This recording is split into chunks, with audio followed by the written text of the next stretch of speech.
नयाँ जेनेरेसनमा बालेन शाह अलि बढी चर्चित छन्। उनी कस्तो नेता लाग्छ तपाईलाई?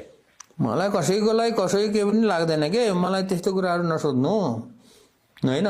मलाई बालेन शाह कस्तो छ मैले उसँग कुराकानी गरेको भए हैन, उसँग काम गरेको भए पो यस्तो छ उस्तो छ भन्ने। तपाईको भेटै भएको छैन?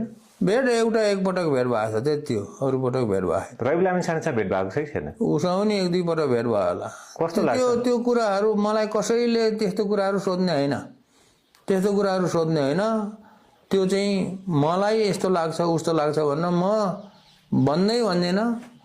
मैले चाहिँ सूक्ष्म रूपमा को मान्छेले कस्तो काम गरेछ त्यो कुरा चाहिँ हेर्छु। अब त्यो चाहिँ भविष्यले बताउने कुरा हो। आफ्नो प्रधानमन्त्रीको बारेमा भन्नुहुन्छ कि भन्नुहुन्न? सुशीला कार्की कस्तो हुन्छ भनेर? त्यो पनि भन्दिनँ, किनभने कोहीसँग पनि म चाहिँ घुलमिल भएकै छैन। चाहे सुशीला कार्कीजी हुनुहुन्थ्यो, चाहे चाहिँ बालेन, चाहे चाहिँ अब हर्क सम्माङ, चाहे चाहिँ कुलमान।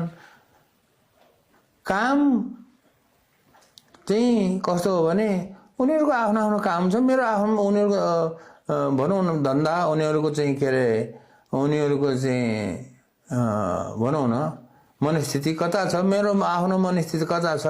अनि मैले चाहिँ अर्काको कसरी टिका टिप्पणी गर्छु? काम गर्ने शैली चाहिँ मनपर्छ क्या हैन दाइलाई? म कसैको पनि टिका टिप्पणी चाहिँ म गर्दिनँ। दाइ कसैको पनि अर्क साम्पाङको काम गर्ने शैली चाहिँ मनपर्छ कि? अब मन केही पर्छ, मन पर्दैन, पर्छ पर्दैन पनि म भन्दिनँ।